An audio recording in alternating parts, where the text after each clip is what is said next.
The early 2000s saw a rise in dominance of boom bap rap. Suddenly, the gangster rap of the 90s and grunge rock anthems gave way to the bombastic and larger-than-life bars of hip-hop. 50 Cent took everyone to the club, Kanye played some slow jams, and Eminem was asking for the real Slim Shady to please stand up. In the midst of my shady aftermath obsession and deep dives into remixes on LimeWire, I stumbled onto a lesser-known rapper, Neek the Sneak. He released an album titled Copium in 2003. The title track was laced with grandiose lyrics of being more successful than other rap artists, despite being much less popular and selling fewer records. I took it as making a bold claim that is exaggerated and not based in reality. That term faded after its brief appearance until its sudden resurgence in the late 2010s and became a common slang term in online circles. It's commonly seen in use by video game communities trying to convince themselves of something unrealistic or highly unlikely. Specific examples in recent memory are associated with failed games like Suicide Squad, Kill the Justice League, High Guard, and now Marathon. Copium often is inhaled by these communities when a game releases to less than ideal performance in sales and player retention.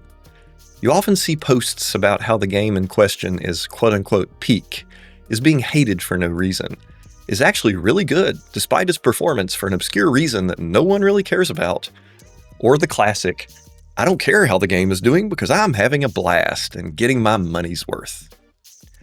These injections of copium can be so intoxicating that they snuff out valid criticism, turn communities into echo chambers, and make the game associated with them more off-putting.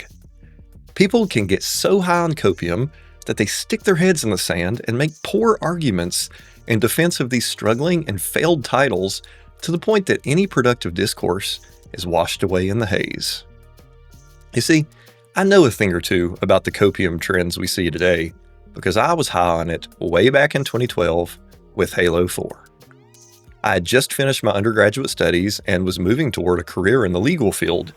I thought I knew it all, that my opinions were so infallible that anyone challenging them was simply delusional and incorrect. Halo 4 launched, and I knew it was going to carry on the massive success of the Halo trilogy that I saw as perfection on a disc. The player counts tanked in the weeks after launch, and so many of my friends were playing a game called Black Ops 2. But I knew that game was a skillless arcade shooter made to garner the attention of the lesser enlightened gamers who had no taste. I was playing the real FPS game. Launch moved into 2013, and Halo 4's player counts were so low, queue times in unranked playlists were taking minutes upon minutes. The game must be struggling because people were talking bad about it, I thought. I shut down any criticism of the game so hard that it's a wonder anyone I played with still wanted to speak to me. I missed out on other great experiences and memories that entire year due to coping. And now, anytime I open socials or a public forum, I see the same copium I was high on. So let's break down the most common arguments born of copium in recent memory. Here's how you can do what Dr. Dre never could in Detox. The first argument you'll encounter is that player charts and Steam charts don't matter. This is your first hit of copium. The cold hard reality is that player counts of online multiplayer games matter now more than ever. Multiplayer games are a competition, with all of them vying to win your money and time. And the amount of people playing and interested in a game is a direct correlation to its likelihood to be supported and evolve. A robust player base and community provides support for the studio to keep the lights on, keep employees paid, and keep content in the pipeline. In a time where players have more choice than ever, it's clear that when a game loses its player base and continues to experience decline week over week, that it isn't competing with other games not experiencing that same decline. We're all consumers and players, and there's no guarantee or requirement to spend less time on enjoyable games. While true that player counts aren't the only measure of a game's quality or success, they are indicative of if the game is doing well overall. Huffing the copium that player counts don't matter can lead to side effects of long queue times, while you stare at your reflection on your monitor as a moth stares back. You stare at the wreckage of the Forward Unto Dawn floating bleakly into space. The second line of defense you'll hear is that the player base is only down because of insert X reason. This is the first sign that the copium is hitting your lungs. The player counts are just down because it's Easter weekend, or a heat wave is happening, or it's because it's 9 a.m. and people are at work. This is the next layer of grasping at straws to hand-wave the poor performance away.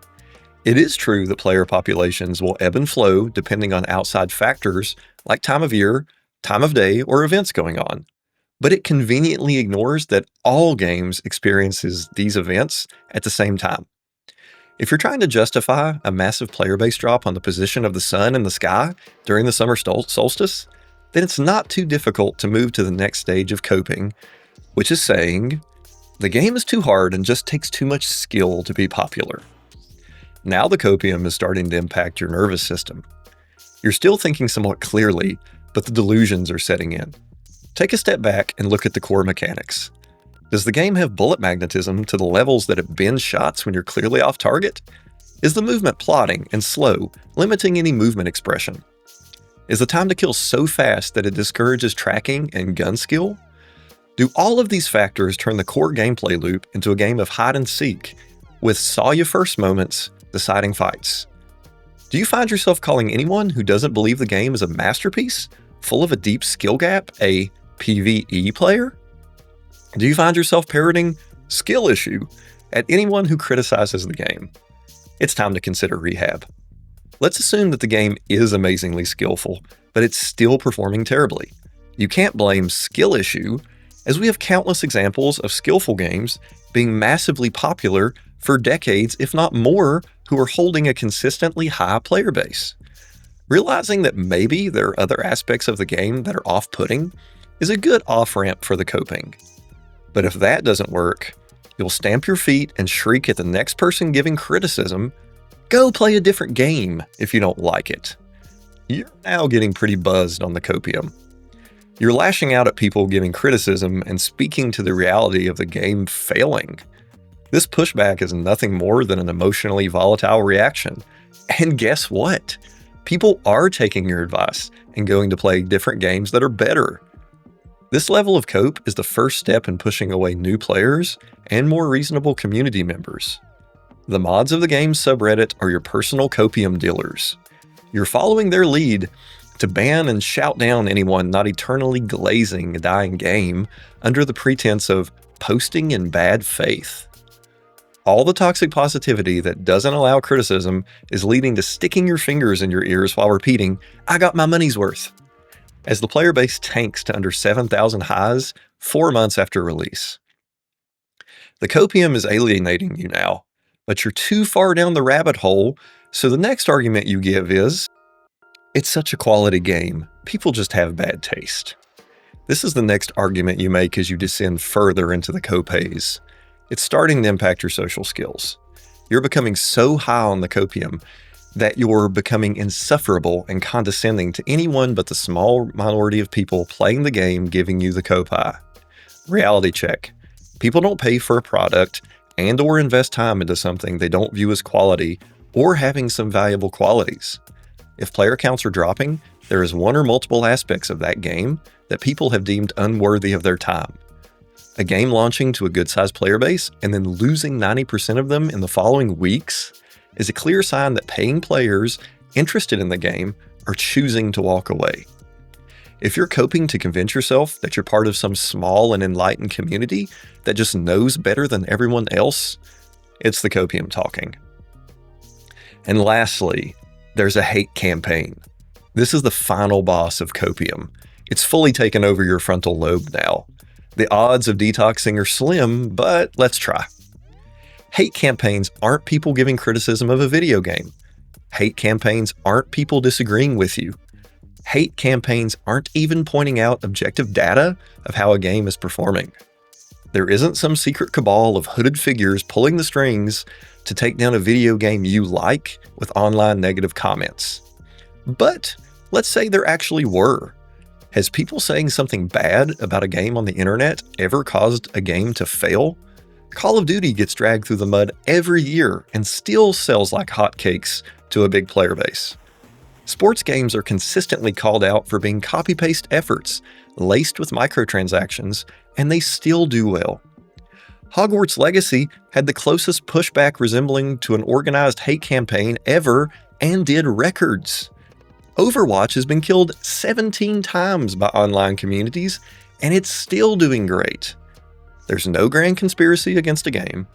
The game is just bad, and it's time to consider that the hate campaign is just you fighting the ghosts you're hallucinating from inhaling too much copium. I've come down off the copium for 14 years now. I look back at that cope-induced fever dream over Halo 4 often and reflect on how I could have been a more reasonable player and Halo fan. In hindsight, I could have played and loved Halo 4 while acknowledging the reality of how poorly it was performing, pushed for more constructive discussions in the Team Beyond forums, all while being open to playing other experiences and being more respectful to people who criticize the game. It's possible to be passionate about a game you love without inhaling so much copium that you become a chore to talk to. So let's work on putting the copium back in the box. It will make discussing gaming and entertainment all the better in the future.